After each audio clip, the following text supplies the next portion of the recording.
नमस्कार दोस्तों, स्वागत है आपका न्यूज इन फोकस में। और आज का हमारा टॉपिक है राजेंद्र चोला वन। सबसे पहले देखते हैं ये विषय चर्चा में क्यों है। प्रधानमंत्री नरेंद्र मोदी जल्द ही तमिलनाडु के गंगईकोंडा चोलापुरम में राजेंद्र चोला वन की गंगा विजय की 1000वीं वर्षगांठ पर आयोजित कार्यक्रम में भाग लेंगे। इस मौके पर वे स्मृति सिक्का जारी करेंगे और 27 जुलाई 2025 को इलैयाराजा द्वारा सांस्कृतिक प्रस्तुति भी दी जाएगी। यह आयोजन भारत के समुद्री इतिहास और वैश्विक प्रभाव की याद दिलाने वाला है, जहां राजेंद्र चोला ने ग्राम स्वशासन से लेकर समुद्री विस्तार तक संतुलन स्थापित किया, जो आज के डिजिटल और लोकतांत्रिक भारत के लिए प्रेरणा स्रोत है। चलिए अब देखते हैं राजा राजेंद्र चोला वन कौन थे।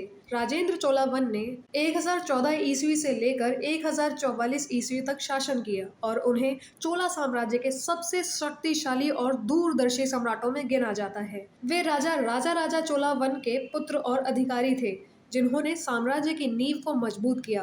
राजेंद्र द ग्रेट, गंगईकोंडा चोलन और कदरम कोंडन जैसे भव्य शीर्षक उनके महत्व का प्रमाण है। वे मुख्यतः शैव थे, परंतु उन्होंने बौद्ध धर्म का भी संरक्षण किया। चलिए अब देखते हैं चोला साम्राज्य के बारे में। चोला साम्राज्य अपने सैन्य विस्तार, प्रशासनिक दक्षता और सांस्कृतिक वैभव के लिए प्रसिद्ध था। इस काल में कला और शिल्प कला ने नई ऊंचाइयां छुई। विशेषकर नटराज की कांस्य प्रतिमाएं, मंदिरों की मूर्ति कला और द्रविड़ स्थापत्य शैली ने चोला कला को वैश्विक पहचान दिलाई। साथ ही तमिल भक्ति आंदोलन को भी संरक्षण मिला, जहां अप्पर, सांबंदर और सुंदरर जैसे कवियों के काव्य संग्रहों ने तमिल साहित्य को नई दिशा दी और संस्कृति को अधिक लोकतांत्रिक व जन सरोकार से जुड़ा रूप प्रदान किया। राजनीतिक रूप से चोला शासन 3 स्तरीय प्रशासन पर आधारित था। केंद्र में सम्राट, प्रांतों में शाही अधिकारी और ग्राम स्तर पर नाडु की स्वशासी व्यवस्था, जो न्याय, वित्त और कर संग्रह जैसे कार्यों को देखती थी। इनकी कर व्यवस्था में भूमि, श्रम और व्यापार कर शामिल थे। भूगोल की दृष्टि से यह साम्राज्य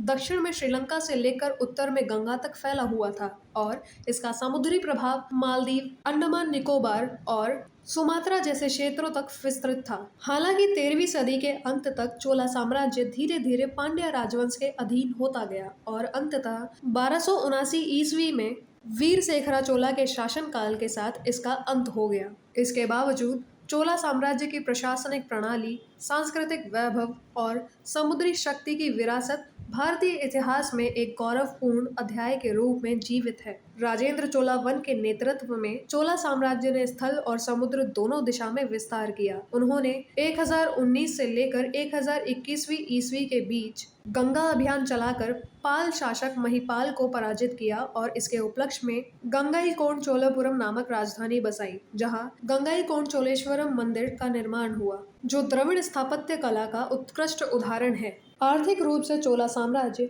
चीन के स्वांग राजवंश और अरब व्यापारियों से जुड़ा था तथा स्ट्रेट ऑफ मलक्का जैसे समुद्री मार्गों पर प्रभाव रखता था।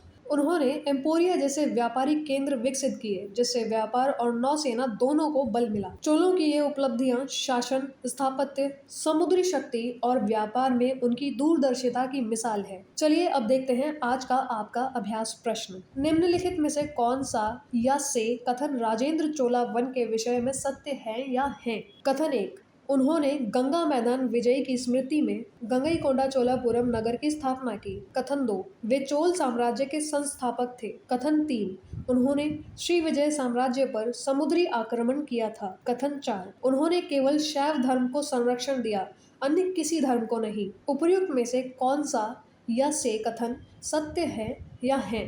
ऑप्शन ए केवल 1 और 3, ऑप्शन बी केवल 2 और 4, ऑप्शन सी केवल 1, 2 और 3, ऑप्शन डी केवल 1, 3 और 4। अपना उत्तर हमें कमेंट करके अवश्य बताएं। धन्यवाद।